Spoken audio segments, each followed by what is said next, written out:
নমস্কার বন্ধুরা, সুনিতার হেসেলে সবাইকে স্বাগত। আজ চলে এসেছি আরেকটি নতুন রেসিপি নিয়ে। আজ আপনাদের সঙ্গে শেয়ার করব শুক্তো। যে কোনো উৎসব অনুষ্ঠানে বাঙালিদের অত্যন্ত প্রিয় এই শুক্তো কিন্তু প্রথম পাতে থেকেই যায়। আজ আমি আপনাদের সাথে সেই শুক্তোরই একটা রেসিপি শেয়ার করব।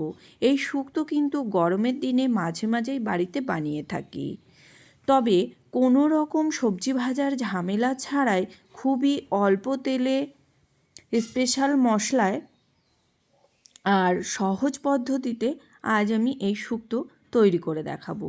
চলুন তাহলে রেসিপিটি শুরু করা যাক। এখানে দেখুন, আমি শুক্তো বানানোর জন্য বেশ কিছু সবজিকে আমি কেটে পরিষ্কার করে ধুয়ে নিয়েছি। আর শুক্তো বানানোর জন্য সবজিগুলোকে কিন্তু একই রকমভাবেই কাটতে হবে, একই রকম সাইজ করেই কিন্তু কাটতে হবে। এখানে দেখুন, আমি উচ্ছে নিয়ে নিয়েছি। এখানে দুটো মাঝারি সাইজের উচ্ছেকে লম্বা টুকরো করে কেটে নিয়েছি। এখানে একটা ছোট আলুকেও লম্বা টুকরো করে কেটে নিয়েছি, একটা কাঁচা কলাকেও লম্বা টুকরো করে কেটে নিয়েছি।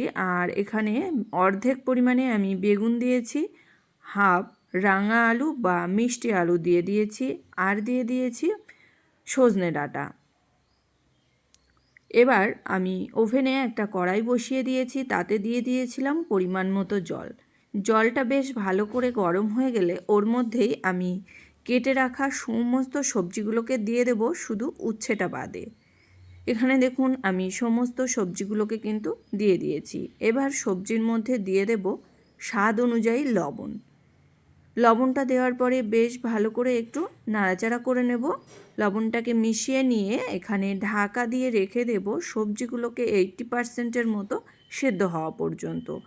প্রায় আমি 7 থেকে 8 মিনিট মতো আমি সবজিগুলোকে সেদ্ধ করে নিয়েছি। সবজি কিন্তু একেবারে গলে যায়নি, সবজি কিন্তু 80%-এর মতো আমি সেদ্ধ করে নিয়েছি। এবার সবজিগুলোকে আমি একটা ছাঁকনির সাহায্যে জল ঝরিয়ে একটা পাত্রে তুলে রেখে দেব। আর এই সবজি সেদ্ধর যে জল কিন্তু আমি ফেলে দেব না, এই জলটাই পরে আমি রান্নার কাজে ব্যবহার করব।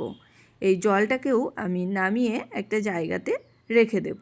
রেখে দিয়ে এখানে আমি একটা কড়াই বসিয়ে দিয়েছি। এবার কড়াইয়ের মধ্যে একটা স্পেশাল আমি ভাজা মশলা তৈরি করে নেব। তার জন্য এখানে হাফ টিস্পুন দিয়ে দিয়েছি পাঁচফোড়ন, হাফ টিস্পুন দিয়ে দিয়েছি রাঁধুনি, আর দিয়েছি হাফ টিস্পুন সর্ষে, দিয়েছি দুটো লবঙ্গ,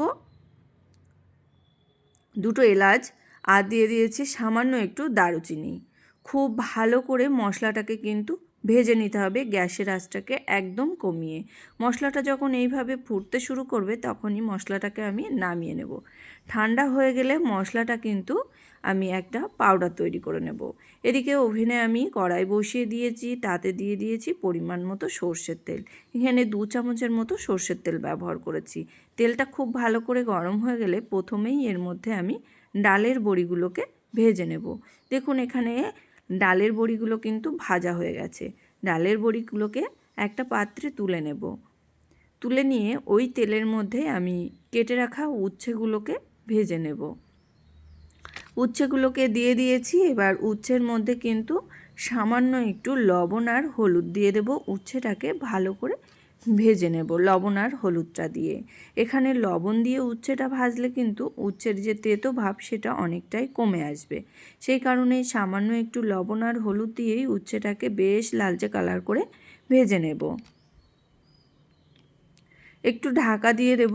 ঢাকা দিয়েই উচ্ছেটাকে কিন্তু ভেজে নেব, এতে উচ্ছেটাও সেদ্ধ হয়ে যাবে। দেখুন, এখানে ঢাকা দিয়ে উচ্ছেটাকে কিন্তু বেশ লালচে কালার করে ভেজে নিয়েছি। এবার উচ্ছেটাকে কিন্তু আমি তুলে নেব একটা পাত্রে। এখানে উচ্ছেটাকে আমি একটা পাত্রে তুলে নিয়েছি। তুলে নিয়ে ওই একই তেলের মধ্যেই আমি কিন্তু রান্নাটা করব। তার জন্য এখানে ফোড়ন হিসাবে দিয়ে দিয়েছি তেজপাতা, দিয়ে দেব একটা শুকনো লঙ্কা, আর দিয়ে দেব সামান্য একটু পাঁচফোড়ন। ফোড়নটা খুব ভালো করে একটু ভেজে নেব।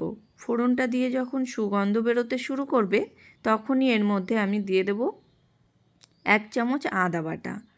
আদা বাটাটা দিয়ে কিন্তু বেশ ভালো করে নাড়াচাড়া করে নেব। এখানে দিয়ে দেব সামান্য একটু হলুদ গুঁড়ো। লবণটা ব্যবহার করব না, কেননা সবজিগুলো যখন আমরা সেদ্ধ করেছিলাম তখন কিন্তু লবণটা ব্যবহার করেছিলাম, সেই কারণে এখন আর লবণটা ব্যবহার করব না। পরে যদি প্রয়োজন হয় পরে ব্যবহার করব। দেখুন আদাটাকে বেশ ভালো করে ভেজে নেওয়ার পরে এখানে সেদ্ধ করে রাখা সমস্ত সবজিগুলোকে কিন্তু দিয়ে দিয়েছি। সবজিগুলোকে বেশ ভালো করে নাড়াচাড়া করে নেব। এখানে সবজিগুলো কিন্তু বেশ ভালো করে একটু নাড়াচাড়া করে নিয়েছি।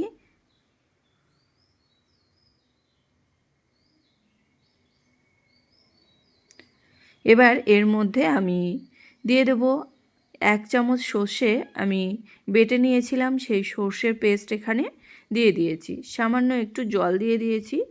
মশলাটাকে বেশ ভালো করে এবার সবজির সঙ্গে কিন্তু কষিয়ে নেব। সর্ষে খুব বেশি কষাবো না, এখানে মিনিট খানেক সময় ধরে একটু সর্ষেটাকে সবজির সঙ্গে কষিয়ে নিয়েছি। কষিয়ে নেওয়ার পরে এখানে ভেজে রাখা ডালের বড়িগুলোকে দিয়ে দিয়েছি। এবার দিয়ে দেব সবজি সেদ্ধ করে রাখা জল। এখানে পুরো জলটাই কিন্তু আমি ব্যবহার করব। সবজি সেদ্ধ করে রাখা জলটাকে দেওয়ার পরে খুব ভালো করে কিন্তু মিশিয়ে নেব।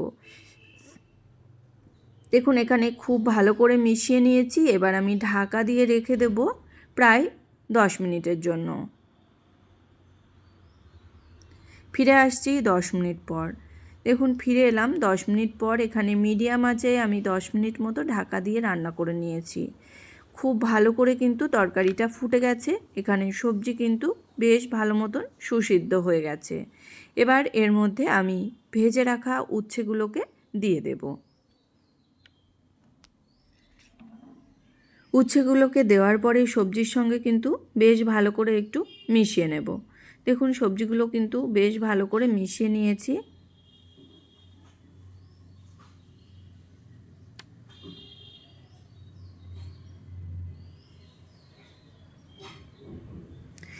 দিয়ে দেব এবার এর মধ্যে স্বাদ অনুযায়ী চিনি, আর দিয়ে দেব যে মশলাটা আমি ভেজে নিয়েছিলাম সেই মশলার পাউডার। এখানে 1 চামচ দিয়ে দিয়েছি, 1 চামচ দিয়ে দিয়েছি ঘি। খুব ভালো করে ঘি, ভাজা মশলা আর চিনিটাকে কিন্তু মিশিয়ে নেব। দেখুন খুব ভালো করে কিন্তু মিশিয়ে নিয়েছি। এখানে দেখুন আমাদের আলু, কলা, ডাঁটা সবই কিন্তু খুব ভালো করে সেদ্ধ হয়ে গেছে। খুব ভালো করে মিশিয়ে নিয়ে এখানে আমি আবারও ঢাকা দিয়ে রেখে দেব 5 মিনিটের জন্য। ফিরে আসছি 5 মিনিট পর। দেখুন আমি এখানে 5 মিনিট মতো ঢাকা দিয়ে রেখে দিয়েছিলাম। জল কিন্তু বেশ অনেকটাই কমে এসেছে আর আমাদের তৈরিও হয়ে গেছে শুক্তো। তাহলে বন্ধুরা দেখতেই পেলেন খুব কম সময়ের মধ্যে আর খুব কম মশলায়, কম তেলে কিন্তু সুস্বাদু এই শুক্তো তৈরি করে নেওয়া যায়। এটা গরমের দিনে দুপুরবেলা কিন্তু ভাতের সঙ্গে খেতে ভীষণই ভালো লাগে। তাহলে বন্ধুরা আমার এই শুক্তোর রেসিপি আপনাদের কেমন লাগলো অবশ্যই কিন্তু কমেন্ট করে জানাবেন। যদি ভালো লেগে থাকে তাহলে একটা লাইক করবেন আর সাবস্ক্রাইব করে পাশে থাকার অনুরোধ রইল। আজকের মতো এই পর্যন্তই, আবার দেখা হবে নতুন কোনো রেসিপি নিয়ে। ভালো থাকবেন, সুস্থ থাকবেন, ধন্যবাদ।